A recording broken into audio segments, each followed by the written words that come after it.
प्रिय विद्यार्थियों, आज मैं आपको उद्यमिता की अवधारणा कंसेप्ट ऑफ एंटरप्रेन्योरशिप के बारे में संक्षिप्त में जानकारी दूंगा। जैसा कि ये चार्ट मैंने आपको भेजा है, उद्यमिता का जो कंसेप्ट है उसमें उसके 3 प्रमुख घटक हैं।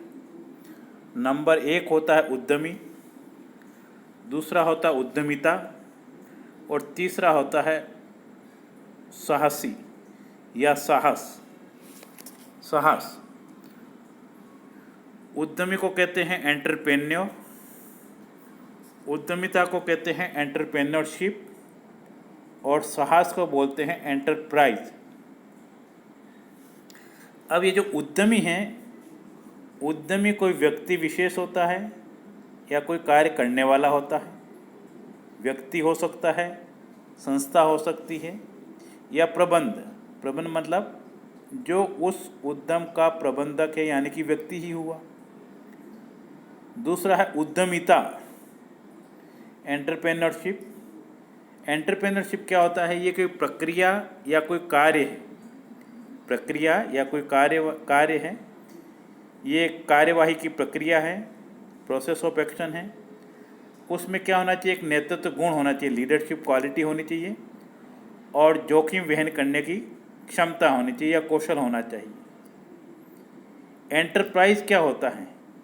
एंटरप्राइज मतलब उद्यम, जिसको अपन उद्यम कहते हैं या साहस कहते हैं। ये है निर्गत उत्पाद है, अपना निर्गत है या उत्पाद है या प्रयोजन। क्या प्रयोजन है हमारे उद्यम का, इसका लक्ष्य क्या है और इसके प्रभावी संचालन एवं नव प्रवर्तन क्या है।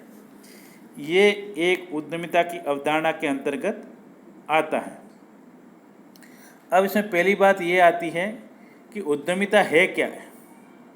तो हम संक्षेप में ये कह सकते हैं कि उद्यमिता व्यवसाय में विभिन्न जोखिमों को वहन करने, लाभप्रद साहसिक निर्णय लेने, सामाजिक नव प्रवर्तन करने तथा गतिशील नेतृत्व प्रदान करने की योग्यता है। कोई भी हमारा उद्यम है, उसमें किसी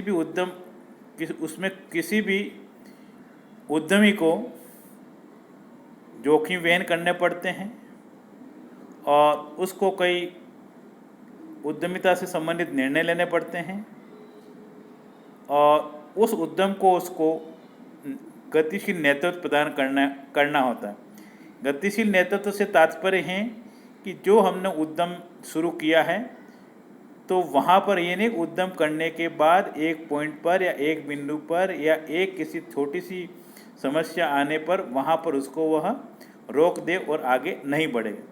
अगर ऐसी स्थिति पैदा होगी तो हम हमारे उद्यमिता के कंसेप्ट को पूर्ण नहीं कर पाएंगे। अब मैं थोड़ा सा आपको ये बता दूं कि जो उद्यमिता की अवधारणा है, उसमें यह जो उद्यमिता है वो जो अपने 4 प्रमुख कारक हैं, उसमें से एक कारक उद्यमिता है। जो अन्य 3 कारक हैं उसमें आता है आपका भूमि, श्रम तथा पूंजी है। भूमि जो व्यक्ति के पास होती है कार्य करने के लिए, श्रम उसको करना पड़ता है और पूंजी जो वह उद्यम में लगाता है।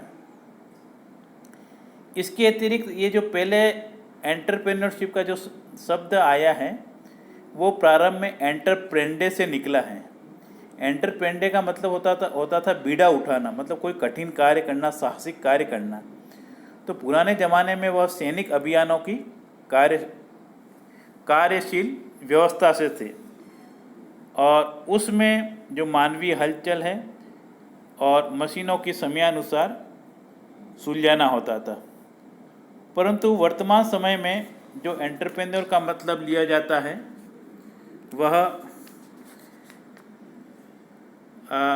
उनके रिचर्ड कैंटोलिन के संदर्भ में है, जिन्होंने सर्वप्रथम इसको दिया था 18वीं शताब्दी में एक फ्रांसीसी अर्थशास्त्री थे रिचर्ड कैंटोलिन ने।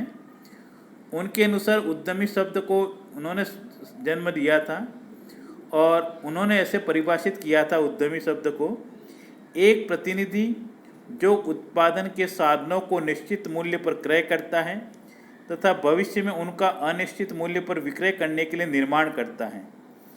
उस सेंस में उसको उन्होंने लिया था। यूँ तो परिभाषाएं तो खूब हैं उद्यमिता की, एक संक्षिप्त में परिभाषा मैं आपको बताता हूँ। उद्यमिता एक क्रमबद्ध, उद्देश्यपूर्ण तथा रचनात्मक क्रिया है ताकि आवश्यकताओं को उजागर किया जा सके तथा स्रोतों को गतिशील बनाने तथा उत्पादन को ग्राहकों के मूल्यानुसार प्रदान करने के विचार से संगठित करने, निवेशकों को आय दिलाने तथा व्यवसाय श्रम को आधारित जोखिमों तथा संबंधित अनिश्चितताओं के अनुरूप लाभ सुलभ कराने में सहायक होती है। ये प्रमुख रूप से उद्यमिता के कंसेप्ट में आता है। इसको आप बुक से और पढ़ लेना। धन्यवाद।